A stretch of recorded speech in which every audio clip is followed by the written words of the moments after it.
Hello, everyone. Welcome again to Carolina Perspective. I'm Sheree Bernardi, and today we're going to talk to a guy who has ideas and a great crab cake recipe. We're going to spend the next 30 minutes with Skipper Shaffer. He's a businessman. He's a foodie. He's an entrepreneur. We want to welcome you to the program, Skipper. Thank you. First of all, let's get some background. I think most people, when they hear your name, do they know it? I've been here for 60 years. Okay. Okay. Tell us about what you do. Well, I am currently manufacturing Henry's crab cakes. Mm-hmm. And it's a fourth generation recipe. It goes back to Henry's restaurant on the corner of Market and Anson Street in downtown Charleston. My great-grandparents were German immigrants and opened a corner grocery store at that location in the 1920s. And upon the repeal of Prohibition in 1934, they transformed it into a beer parlor because it was now legal to sell alcohol. Makes perfect sense. And the crab cake recipe was my great-grandmother's and became a staple at the beer parlor. Mm-hmm. The beer parlor over time transformed into Henry's Seafood Restaurant and became world-renowned. World-renowned, yes. It along with three other restaurants, were the go-to fine dining in Charleston at the time, the other two being Perdita's and a little place called Everett's. And what time frame are we talking We're talking the mid to late 1930s. I think that's fascinating because, I landed here, 13 years ago, but you never know what came before. And I think that even just that part of your story, it gives you a look back into, the low country, and that there wasn't food on every corner. And you had your top restaurants that people, if they wanted to celebrate or if they had maybe family in town, that's where they went. That's where they went. And one of my earliest childhood memories is the big, long dining room table in the main section of Henry's restaurant where the entire family, which was quite large, gathered for Sunday dinner. And the waiters in their starched white uniforms with the green stitching of their name on the lapel. And, it was quite fancy. Oh, you're taking our listeners back. to a time they might remember that time and think, oh yeah, that was a really big deal when the family went out exactly to eat. Now I think it's just commonplace. We grab food on the run and go out to eat a lot more now than we did back then. It was an occasion. No, to go to Henry's or Perdita's or even Everett's was an event. Yeah. I kind of remember those days, just within my family, We hear now about, really treasure what's local, buy local, support local. You fit into that because you have you're local, but you have an item now you've started to market in the stores. Exactly. Crab cakes. Is that your family specialty? Yes. And the way this all came about was when my dad retired, who was also a Henry, 20 years ago, immediately got bored and decided to revive this recipe. The restaurant, Henry's Restaurant, left the family in the mid-1980s. So my dad revived the recipe, made it right in his own kitchen, and sold to friends, family, and that kind of thing. Eventually started making them in one Piggly Wiggly store over in Mount Pleasant. Yeah. And upon a visit to the wreck of the Richard and Charlene on Shim Creek, noticed they didn't have a crab cake on the menu, so he approached the owner in the low country, don't have a crab cake on the menu? Come on. Exactly. So he said, well, make me some and let's try them. Well, they've been being served in the wreck now for January was 20 years. Wow. Wow. So you have a good idea, great idea, these crab cakes that people have had and enjoyed for forever. And you have taken that, started marketing it in stores, the pig. It reminds me of stories that people might have. You know, they're tired of going to job fairs. They're tired of submitting your resumes online even. And when you do anything online, nobody sees you. Nobody looks into your eyes. Nobody shakes your hand. You know, I hate that about what's happening today. Mostly because I have a son who's been victim of that, but in trying to find a kid trying to find a job. But there are people who are sick of waiting for others to offer them a job, so they might consider going into business for themselves. And I think hopefully everybody has an item that their family has enjoyed forever that's, you know, Aunt so-and-so made it, or it's always been made, and maybe it's a holiday tradition or whatever, and people live for this food. Maybe people might think, you know, if we love it and we can't wait to have it, maybe others will feel this way.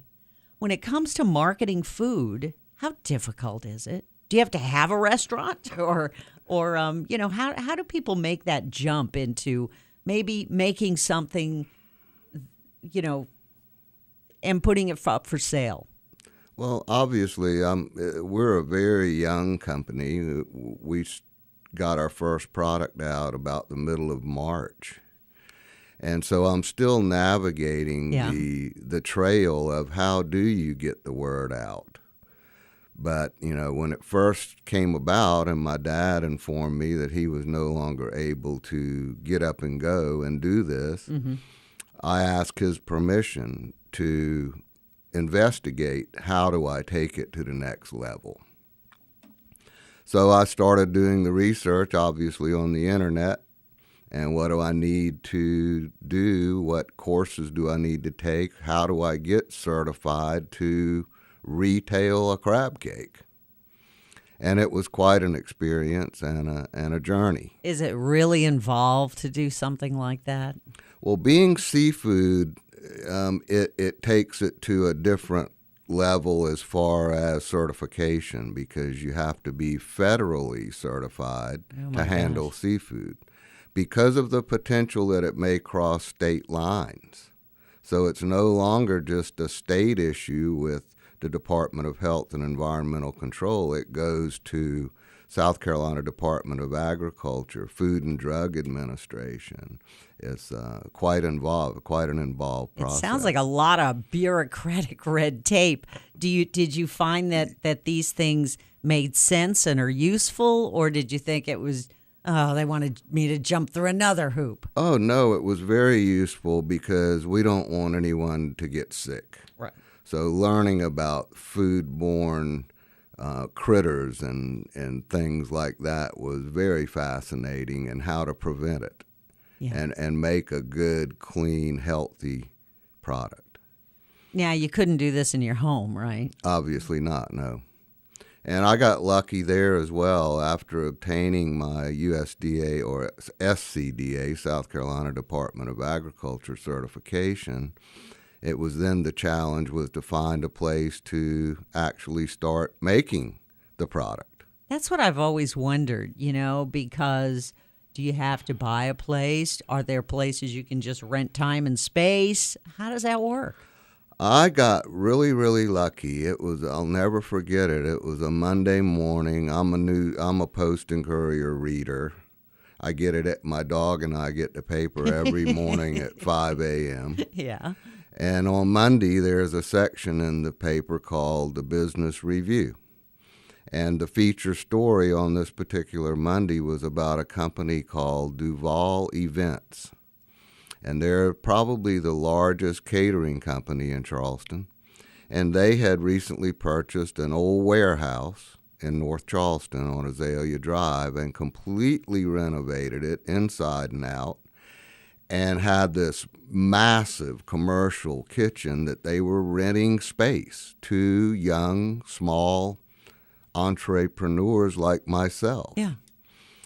So I put the paper down, got in the car, and drove to Duval Events and walked right in the front door and said, I'd like a tour of your facility. I'm interested in renting kitchen space. Yeah. Long story much shorter, the main kitchen, they had already rented out every space that they had available because there's a demand for it. Is there?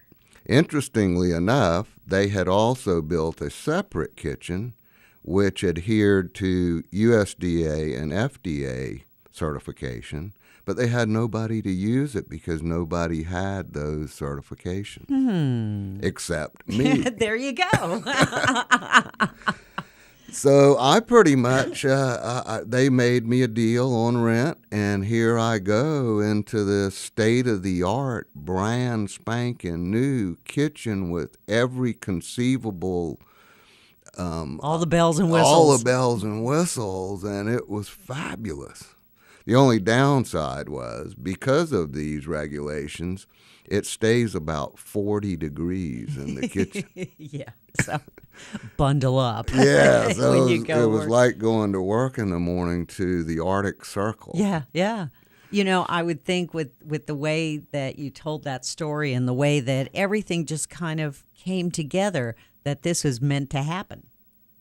That's just me. That's how I look at things. I kind of feel that way sometimes, but I've always been a risk taker, and this was just another venture for me. Wow.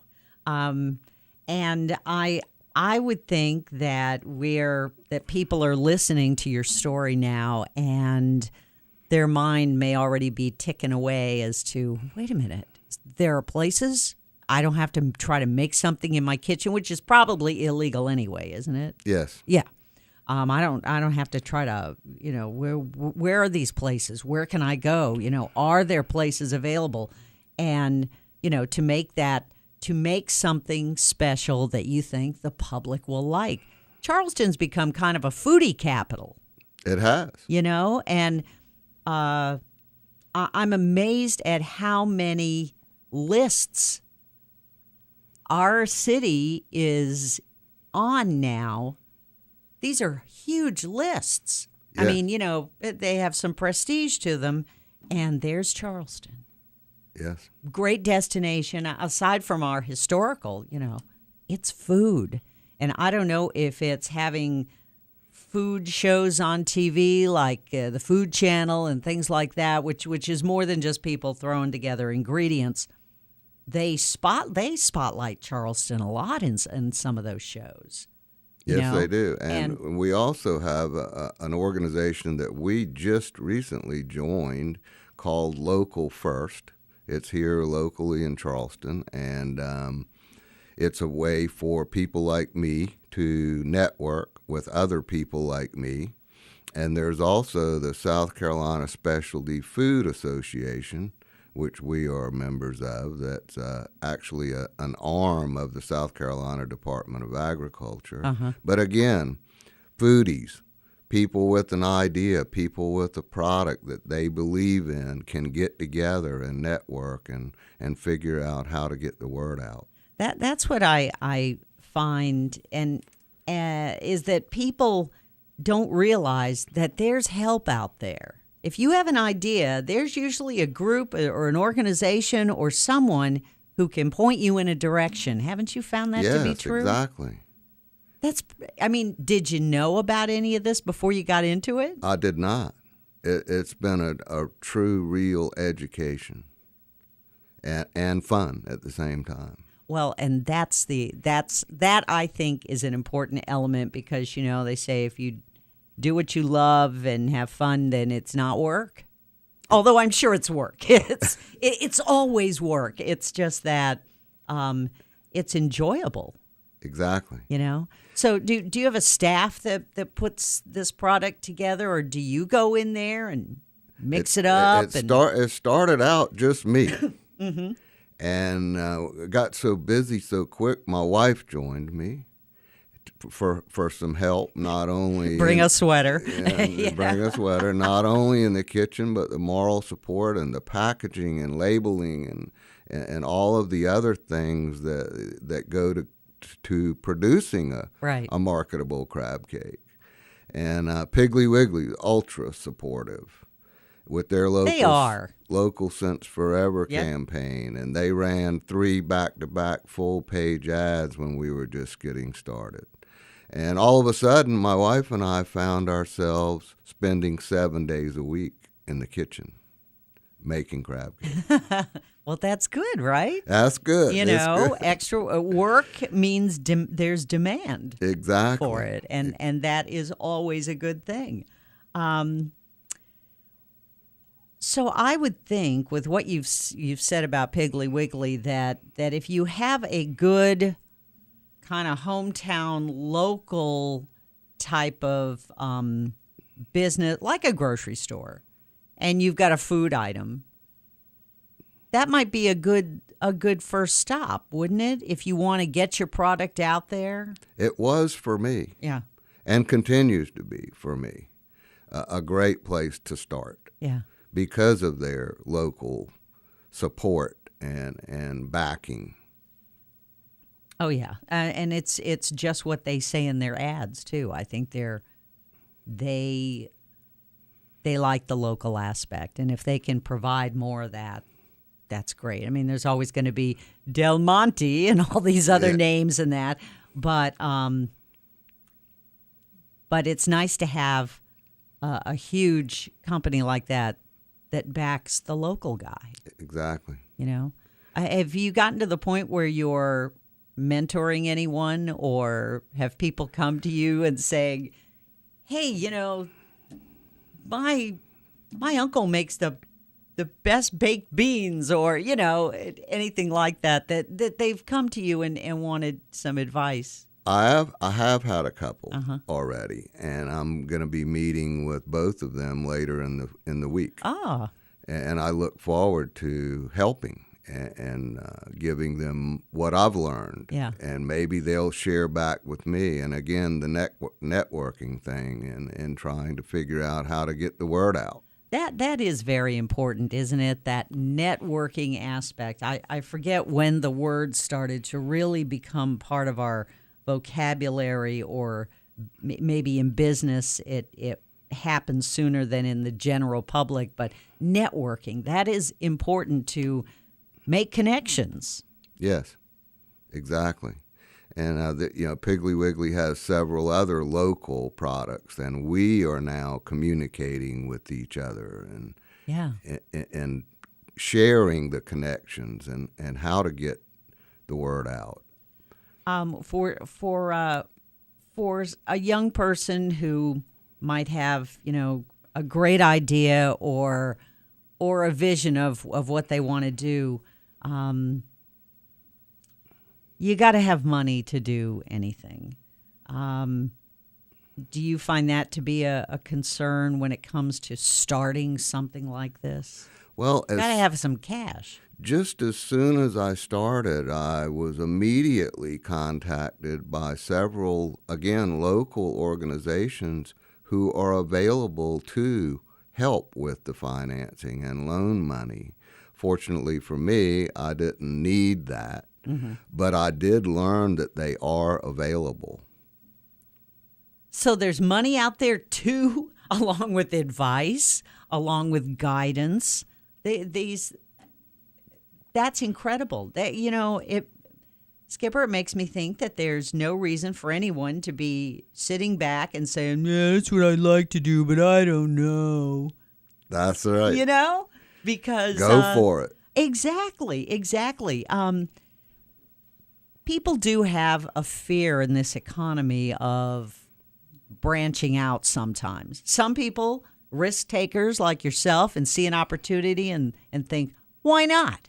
Why not me? These are great. We've had them for years. Everybody loves them. Let's make them more available to people. Other people, those sit back and, oh gosh, I don't know. They're very tentative about it.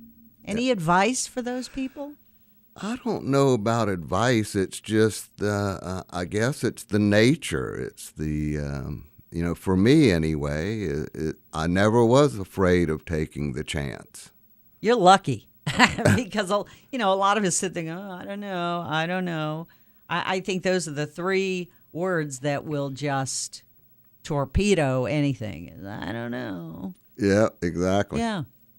But you say there's support out there and the money aspect and some guidance, because this isn't just get a big bowl, mix it together and zip zap, it's done, right? I mean, like you said, you had to go through and be certified, and there was a lot to learn. You have to be willing to put in the work, right? It was about a 9-month process for me.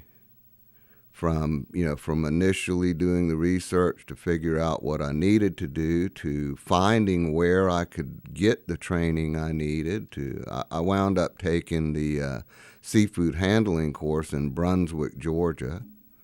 So it was a 3-day trip, stay in a hotel, and 3 full days of classes to get the seafood handling certification. And, just one thing at a time. I would think that seafood, maybe any raw meat or seafood, to me, just from my years at home ec classes in high school, but that would those require like the highest tier of certification? Exactly, and it's called HACCP, and it's an acronym for hazard analysis and critical control points in the handling of raw food. Yeah. And there were hog farmers, there were beef farmers, clam farmers. I mean, in this course, and there was probably, when I took it, as many as 40 people trying to get certified to handle raw meat. So they could do what you're doing? Some, yes, and some bigger on a more grander scale. Yeah. Would the same, I suppose there are courses for anything. If you're going to make anything to be consumed by the public, it doesn't matter if it's cupcakes or bread or pizza, there's always some level of certification, correct? Correct. And to learn how to make it safely. Yeah. Because, even those they're in the news sporadically, big-time companies with names recalling products because, may have done that wrong. Well, somebody took their eye off the ball. Well, and it just, Skipper, it just reminds me of the fact that whether you go to a restaurant or you go into a store to buy a product, we put a lot of trust in people we don't know when dealing with our food. Maybe when it comes to mind, restaurants and things like that. But the people who do it right, they want to do it right. And they're required to do it right. Exactly. Yeah. Yeah, all that certification. In my case, once again, the stumbling onto Duval Events and this state-of-the-art kitchen and the support that I got from that organization was invaluable as well. Mm-hmm. And they have now actually taken over the production of the crab cakes. So you don't have to go in the cold kitchen anymore. No. I'm sure your wife appreciates that. I got too. My life back. Yeah. And I can come talk to you. Wonderful. And we're glad to have you here. So really this thing is now you laid the groundwork, you did your homework, you were certified.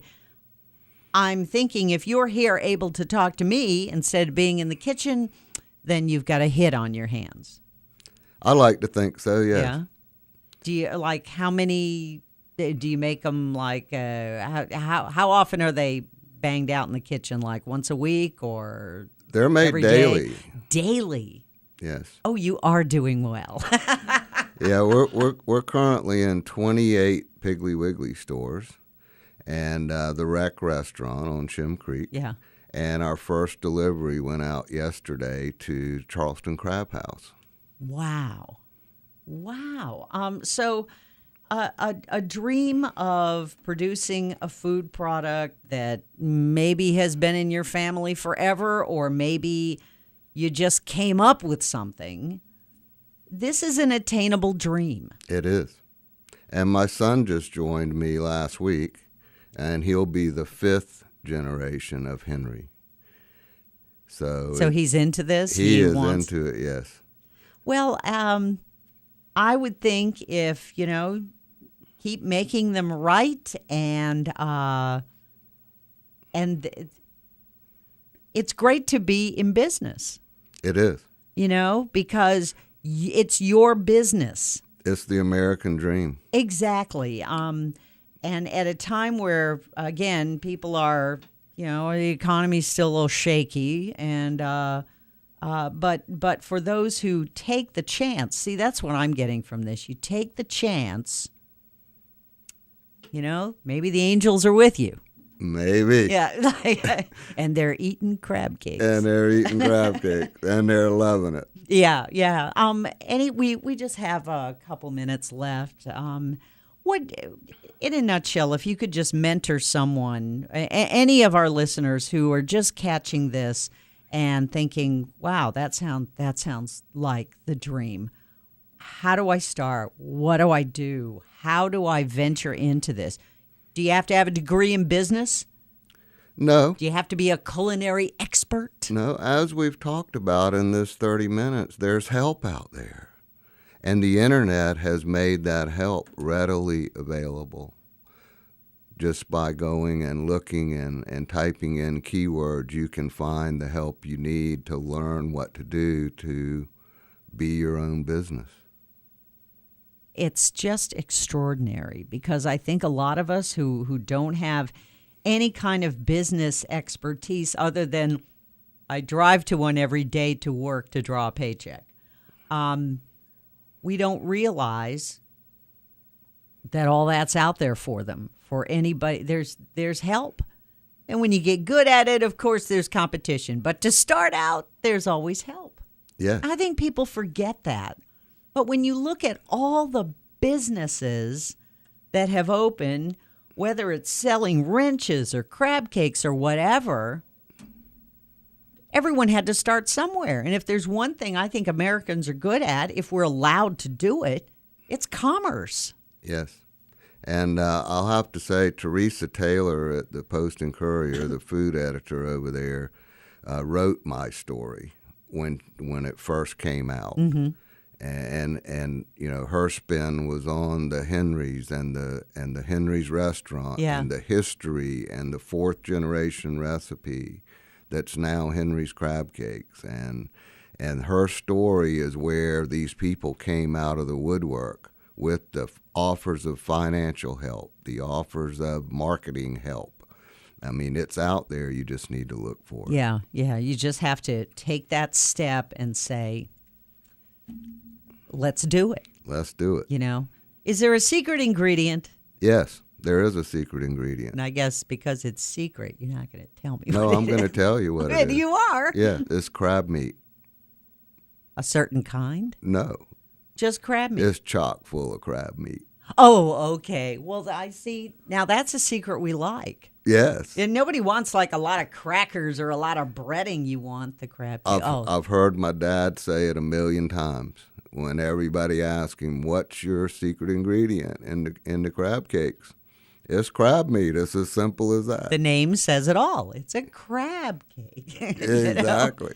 That is fantastic. I think your story is fascinating, and I think it should give people hope that if they have an idea, don't think, well, I'm not a Rhodes Scholar. I could never do this. I could never market it. I could never go into that kind of business.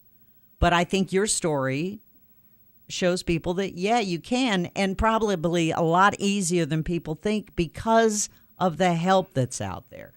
Because no one knows it automatically. You got to have some help along the way. And it can be done. I think that's fascinating. Skipper Shaffer, thank you so much. Your crab cake's available at Piggly Wiggly. And in fact, I think that's what's for dinner tonight. I think Thanks for having me. We enjoyed it, and best of luck. And best of luck. And best of luck.